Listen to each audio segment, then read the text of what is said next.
نہ ہم انگریزوں کی مخالفت کریں گے اور نہ انگریز ہمارا مخالفت کرے گا. تو گریٹ گیم 1.0 جو ہے وہ ختم ہوتا ہے سن 1907 میں, اور گریٹ گیم 2.0 جو ہے وہ شروع ہوتا ہے اس کے 10 سال بعد 1917 میں. سب سے زیادہ ظلم روس پہ ہوا تھا, اس کے 27 ملین لوگ ہٹلر نہیں مارے تھے. خدا سے دی ہوئی طاقت, حالانکہ وہ لوگ اپنے آپ کو کافر بھی کہتے تھے, لیکن خدا نے ان کو طاقت دی تھی, اس سے انہوں نے اپنے آپ کو ورلڈ پاور بنا دیا. 1885 میں ایک انگریز تھا ڈینیل ڈیوڈ ہیوم, اس نے کانگریس کی بنیاد رکھی. پھر قبائلی لوگ تھے وہ تو ایک دوسرے پہ چڑھے پڑے, جو خلقی اور پرچمی تھے وہ. تو 1893 میں ڈیورنٹ کا معاہدہ ہوا, اس سے برٹش امپائر کا اسٹرکچر جو ہے کنسولیڈیٹ ہو گیا اس علاقے میں, جس کو ہم آج کل ویسٹ پاکستان کہتے ہیں. اور اس کی تقریباً 14 سال بعد پھر 1907 میں انگریزوں نے اور روسیوں نے ایک معاہدہ کیا روس کے کیپٹل میں, سینٹ پیٹرز برگ میں, اس زمانے کی جو شاہی کیپٹل تھا روس کا. اور انگریزوں نے معاہدہ یہ کیا کہ وہ گریٹ گیم جو ہے ختم ہے. روس نے بھی یہ کہا کہ گریٹ گیم ختم ہے, ہمارے اور انگریزوں کے مفادات ملتے جلتے ایک دوسرے کے مخالف نہیں ہے, نہ ہم انگریزوں کی مخالفت کریں گے اور نہ انگریز ہمارا مخالفت کرے گا. تو انگریز پھر وہ ہو گیا, مطلب پیسفل ہو گیا, اس کو تسلی ہوگی کہ بھئی اس علاقے میں تو کشمکش تھی ہماری روس کے ساتھ, اور جو ڈر تھا وہ ختم ہو گیا. اس کے 7 سال بعد سن 1914 میں پہلے جنگ عظیم آ گیا. پہلے جنگ عظیم کے نتیجے میں روس میں جو ہے انقلاب آ گیا.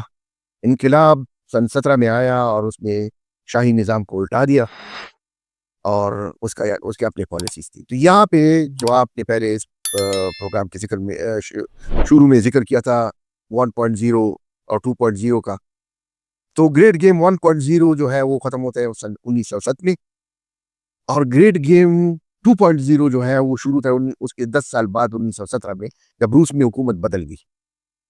چونکہ وہ جو سنسد کا معاہدہ انگریزوں کے ساتھ ہوا تھا وہ تو شاہی حکومت نہیں کیا تھا, جو ابھی الٹ چکا تھا.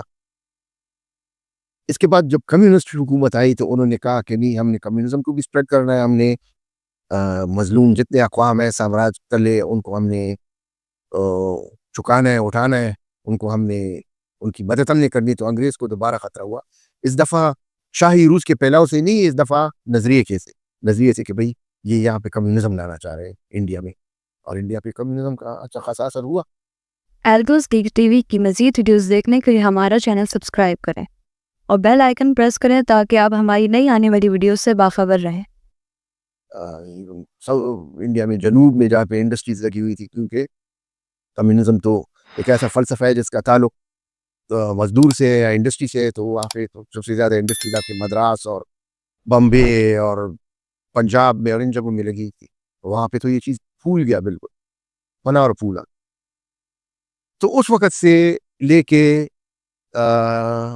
سن 1991 تک, جب سوویت یونین جو کمیونسٹ اسٹیٹ سن 1917 میں بنا تھا, جب وہ ختم ہو گیا, تو یہ آپ کا 2.0 گریٹ گیم 2.0 ہے. اور اس میں پھر یعنی اس علاقے کی اہمیت پھر دوبارہ اجاگر ہوئی, لیکن اس میں پھر نئی ٹیکنالوجی بھی آئی تھی. آج پھر اس کے بعد فوجوں کے ساتھ ابھی جہاز بھی تھے, ٹینک بھی تھے, موٹرائزڈ کیولری بھی تھی, موٹرائزڈ ان کے ایلیمنٹس بھی تھے. پہلے تو گھوڑ سوار تھے سارے, پہلے تو سیدھے سارے توپ تھے, اور وہ تو ابھی تو ٹینک تھے. ہوا سے بمباری کا کوئی تصور ہی نہیں تھا پرانے زمانے میں, اب وہ بھی آ گیا.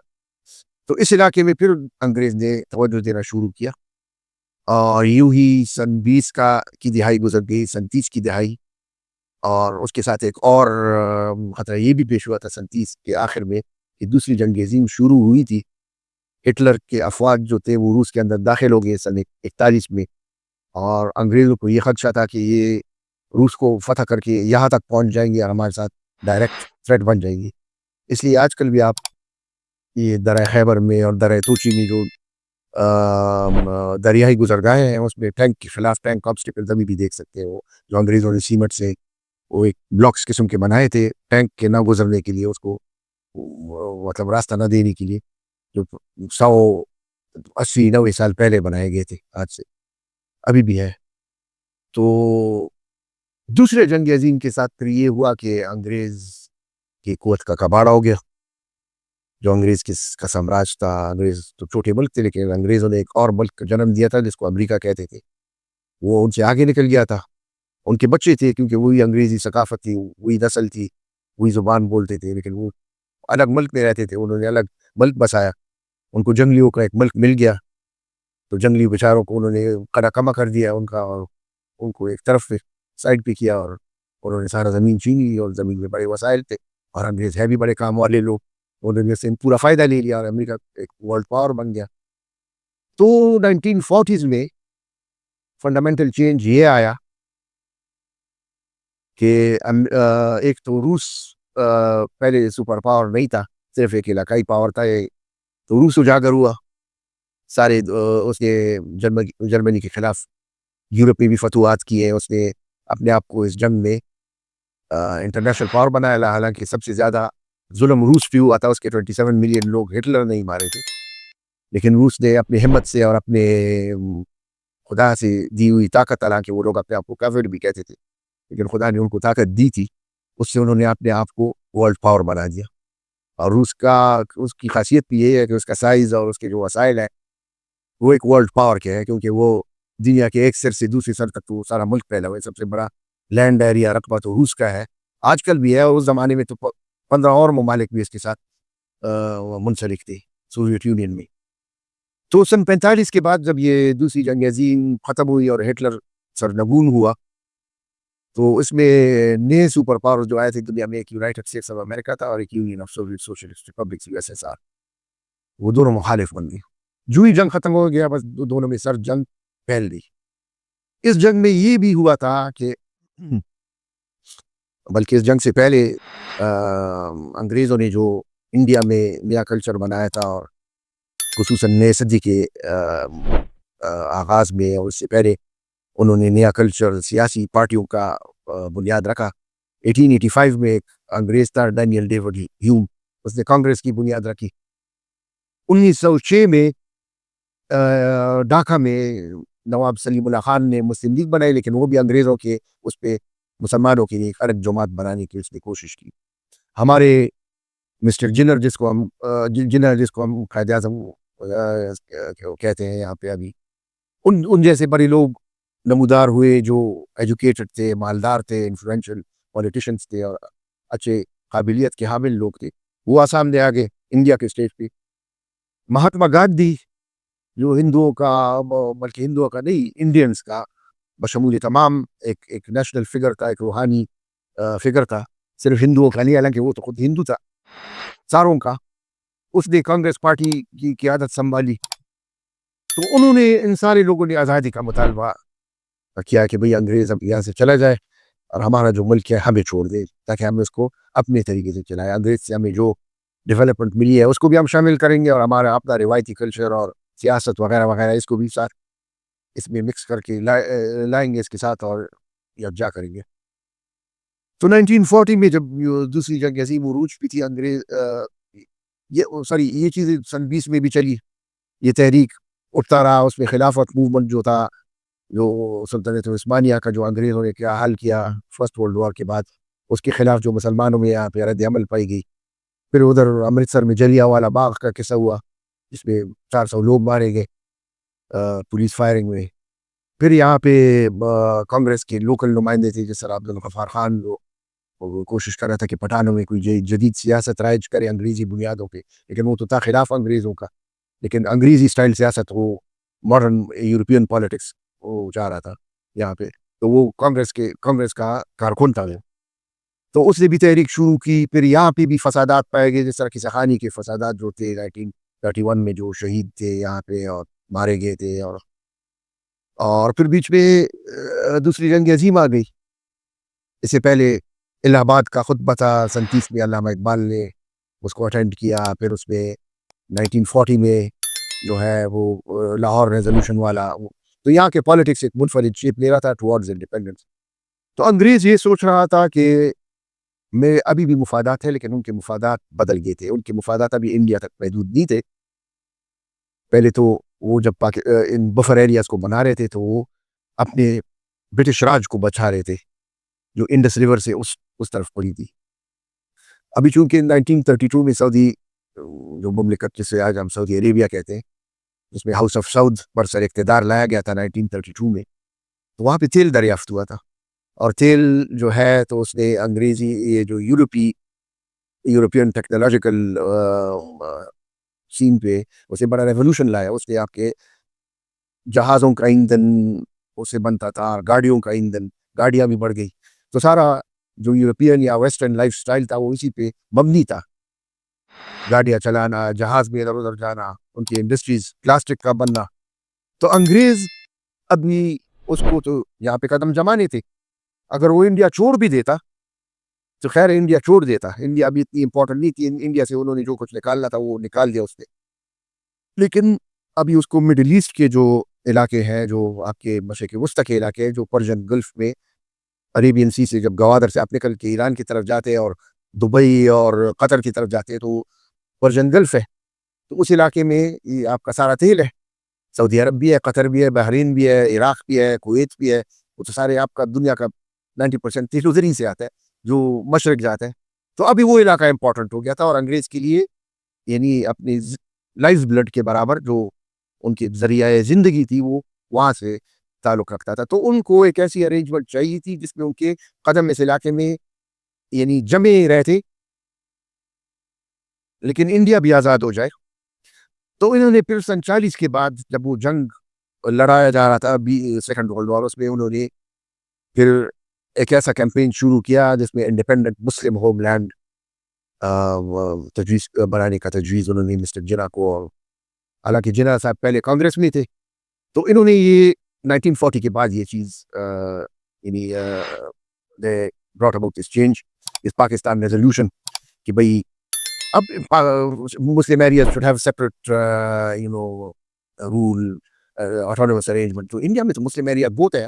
انڈیا میں آج کل بھی جو مسلم رہ رہے ہیں وہ آپ کے پاکستان کے مسلمس کی تعداد سے زیادہ ہے. اور جس بندے نے اس آئیڈیا کو کوائن کیا تھا کیمبرج میں، چودھری رحمت علی، وہ بیچارہ 51 میں فوت ہوا، ابھی بھی کیمبرج میں دفن ہے.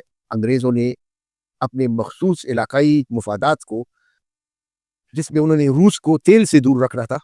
پہلے تو وہ کہتے کہ روس گرم پانی تک آ جائے گا نا، تو اسی گرم پانی میں تو تیل بھی گزر رہا تھا نا. عربین سی سے پہلے پرشین گلف ہے، تو وہاں سے اس تیل سے روس کو دور رکھنے کے لیے یا اس کو کاٹنے کے لیے میں یہ یہاں پہ میں بتانا چاہتا ہوں کہ روس کو تیل کی ضرورت نہیں ہے.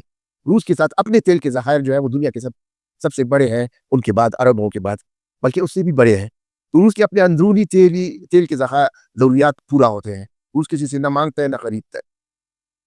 لیکن اگر انگریز کا بیڑا غرق کرنا ہے تو اس علاقے میں اگر آپ مداخلت کریں اس آبنائے ہرموز میں، پرشین گلف میں، اور اس میں آپ 2-3 جہازوں کو ڈوب کریں اور راستہ بند کریں تو لندن میں بھی قحط ہو جائے گی، پیرس میں بھی قحط ہو جائے گی، واشنگٹن میں بھی قحط ہو جائے گی، ٹورانٹو اور سڈنی میں بھی قحط ہو جائے گی. سارا مغربی دنیا گر کے اپنے دوزانوں پہ آ جائے گی.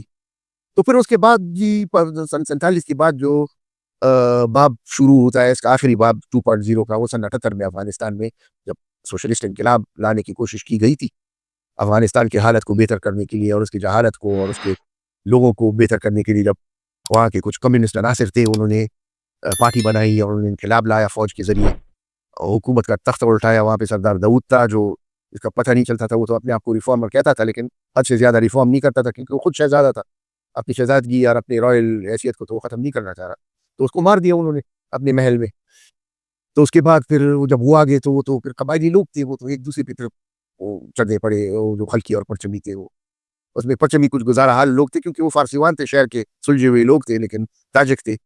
لیکن یہ باقی جو تھے جو خلقی، یہ تو کٹر پٹھان تھے. پھر روس نے بھی مداخلت کی افغانستان میں تاکہ اپنے مفاد کو بھی بچائے اور افغانستان کو بھی بچائے. اس میں پھر امریکہ کو بہانہ ملا کہ روس کا ہم یہاں پہ وہ کرے، بدلہ بھی لے اس سے اور اس کا سامنا کرے اور روس کو جتنا نقصان ہم پہنچ سکے. تو انہوں نے ایک جھوٹا جہاد رائج کیا جس میں سب سے بڑا آلہ جو ہے پاکستان ثابت ہوا، جو استعمال ہوا. ضیاء-ال-حق کی حکومت اور CIA کا جو سب سے بڑا خفیہ آپریشن تھا جس میں اس نے $1 بلین سے زیادہ کی یہاں پہ وہ راکٹ اور وہ لائے، اسلحے لائے اور ہم لوگوں کے دیے مجاہدین. اس قصے تو میرے خیال میں سارے لوگ آگاہ ہیں.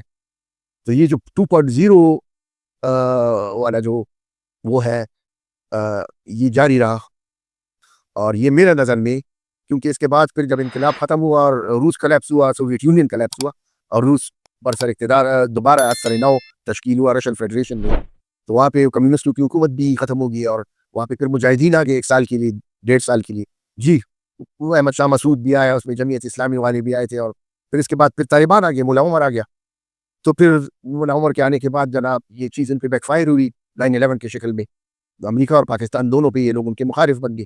جن لوگوں کو انہوں نے پالا تھا وہ ان کے مخالف نکلے, یہ ملے اور یہ جتنے بھی فنڈامنٹلسٹ لوگ تھے اسلامی.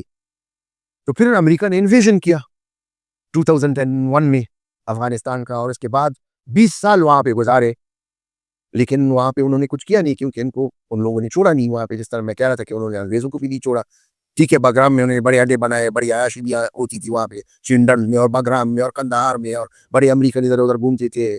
لیکن انہوں نے جب بھاگا وہاں سے 3 سال پہلے سن 2021 میں, تو راک میں جس طرح چور بھاگتا ہے کسی جگہ سے, اسی طرح وہ جہازوں پہ وہ افغانی لٹکے ہوئے تھے بیچارے, اور وہ مطلب یہ کہ یہی ان کا حال تھا. تو آپ کا 2.0 اسٹیج وائی پہ ختم ہوتا ہے 2021 میں. اب بات یہ ہے کہ 2021 کے بعد دنیا کا جو صورتحال ہے, تو اس میں روس جو ہے, اب روس پہ میں دوبارہ شروع کروں گا کہ روس تو 1992 میں کچل چکا تھا. وہ امریکہ نے کہا تھا کہ بس میں نے تو, امریکی دجال نے اس کو کچل دیا اور روس بس گر گیا, اور روس اٹھنے کے قابل نہیں ہے. اور مطلب یہ کہ انہوں نے روس میں بڑے بڑے نخرے شروع کیے. روس کے جو اسٹیٹ ایسٹس تھے, یعنی روس واحد ملک تھا دنیا میں جس میں سارے اثاثے حکومت کے تھے, اس کو انہوں نے ڈاکوؤں اور اس کے خاتوں روس کے کچھ ڈاکو انہوں نے منتخب کیے, جس کو اولیگارکس کہتے ہیں, اور سارے ان کو دے دیے. ان لوگوں نے روس کے اسٹیٹ ایسٹس کو لے کے انگلینڈ میں جس طرح مانچسٹر فٹ بال کلب خرید دیا ایک بندے نے, بورس بیرزوفسکی, اور ایک دوسرا تھا ایک یہودی میخائیل خودروفسکی. وہ روس کے اثاثوں سے اسی طرح کھیلتے رہے, کوئی فٹ بال کلب خریدا تھا, کوئی کچھ کرتا تھا. تو روس میں بھی انہوں نے اسٹیٹ اثاثے ڈاکوؤں کو, لٹیروں کو اور چوروں کو دے دیے تاکہ اس کو منتشر کیا جائے. ایک بندہ تھا بورس یلتسن, غدار پرانا کمیونسٹ شرابی, اس کو انہوں نے وہ بنا دیا, صدر بنا دیا. تو آپ کے سن 2000 تک تو یہ حالت تھی. تو پھر وہ بندہ فوت ہو گیا, وہ بورس یلتسن, وہ صدارت سے بھی ہو گیا, مطلب یہ کہ ریزائن فرام پالیٹکس. اس کی جگہ ایک جوان آدمی آیا, پوتین, ولادیمیر پوتین. تو وہ وطن دوست آدمی تھا, وہ اس نے اپنے وطن کی پہلے بھی سوویت یونین کے زمانے میں بھی خدمت کی تھی KGB میں, اور اس نے 2000 سے لے کے اس نے محنت شروع کی روس کو دوبارہ اجاگر کرنے کی, کسی نئی شکل میں جتنا ہو سکتا تھا یا جتنا اس کی ابیلٹی تھی وہ اس نے کی. حتیٰ کہ جب 2012 کا سال پہنچ آیا تو امریکہ عربی ممالک میں شیطانیاں کر رہا تھا. پہلے تو انہوں نے افغانستان کو تباہ کیا تھا, پھر عراق کو انہوں نے تباہ کیا تھا. صدام حسین کا ماڈرن گورنمنٹ تھا عراق میں, اس نے عوام کے لیے بہت کچھ کیا تھا. اس کو انہوں نے ڈکٹیٹر قرار کیا, وہ قرار کے اس کو اڑا دیا. اور پھر اس کے بعد انہوں نے معمر قذافی کو مار دیا. پھر اس کے بعد جناب ان کا دھیان سیریا پہ پڑا. تو جب سیریا میں وہ چیڑ کرنے لگی تو پھر پوتین آگے اور اس نے ایک لائن کھینچی, اس نے کہا بس یہاں تک ہم برداشت کر لیتے ہیں, اس کے آگے اگر بڑھ گئے تو پھر تو خیر نہیں ہوگی کسی کی. وہاں پہ پھر امریکنوں کو پتہ چلا کہ روس دوبارہ اٹھ گیا ہے. پھر روس نے جو ہے سن 2014 میں, اس کے تقریباً 1.5-2 سال بعد, اس نے دوبارہ یوکرین میں کرائمین پیننسولا جو ہے, کریم جسے کہتے ہیں, اس کو فتح کیا اور اس کو حاصل کیا, کیونکہ وہ روس کا ایک بندرگاہ تھا پرانے زمانے میں جو غلطی سے یوکرین کو دیا گیا تھا, اور یوکرین میں امریکیوں نے اپنا ایک پٹو حکومت ڈالا تھا. تو اس کے 7 سال بعد اس نے یوکرین ایز جنرلی اس پہ حملہ کرنے کا اس نے پروگرام بنایا تھا. تو وہ اس نے تب بنایا تھا جب اگست 2021 میں امریکہ بھاگ گیا افغانستان سے. تو 3 مہینے بعد نومبر 2021 میں اس کو فوجیں اکٹھے کرنا شروع کیا, اینڈ ان فیبروری 2022 ہی انویڈڈ یوکرین. تو مطلب یہ ہے کہ اسی رات میں ہمارے جو عمران خان صاحب تھے وہ بھی ادھر تھے ماسکو میں, اس نے تائید کی اس بات کی. تو آج کل میرے خیال میں ہم اختتام اس بات پہ کر لیں گے اس کے, کہ آج کل دنیا کو ایسا حد خطرہ لاحق ہے جو کبھی بھی نہیں تھا. ایٹمی جنگ جو ہے کوئی کھیل نہیں ہے. اگر یہ ایٹمی جنگ آ گیا, سارا جو آپ کا ڈیولپ دنیا ہے بشمول اس کی انڈسٹری اور وہ راکھ, اسی طرح راکھ ہو کے پڑا ہوگا. انسان جو ہے وہ دوبارہ پتھروں کے دور میں واپس چلا جائے گا. کچھ بھی نہیں ہوگا. یہ جتنی بجلی, یہ جو ٹیکنالوجی ہے, یہ موبائلز ہے, یہ کمپیوٹرز ہے, یہ جہاز ہے, یہ راکٹ ہے, جن چیز پہ ہم سوچتے بھی نہیں ہے, یہ آسائشیں اور یہ کچھ بھی نہیں ہوگا. 5 سے 6 ارب انسان مرے ہوں گے ایٹمی جنگ میں, اور جو 2-3 ارب رہتے وہ جانور کی زندگی گزاریں گے. یہ حالات آج آ چکے ہیں امریکہ کی وجہ سے, جس کا ہم لوگ خدمت کر رہے تھے یہاں پہ. تو اس سے آگے پھر بات نہیں کریں گے، کیونکہ اس کا ذکر آسمانی کتابوں میں بھی قیامت کا بھی ہوا ہے، ملحمۃ الکبریٰ کا بھی ہوا ہے. وہ مطلب یہ تو بڑے بڑے عالم مولوی اسرار احمد صاحب اور وہ عمران حسین صاحب بیان کر چکے اپنے اس میں اپنے لیکچرز میں. ان کو بخوبی پتہ ہے دجال کا بھی اور سچ کوئی چیزوں کا، لیکن وہ چیز ابھی آگے ہے. چلیں سر، آج کے پروگرام کو کچھ اگلی قسط کے اوپر چھوڑتے ہیں اور آج کا یہیں پہ کنکلوڈ کرتے ہیں. آپ کی تشریف آوری کا بہت بہت شکریہ. Thank you very much.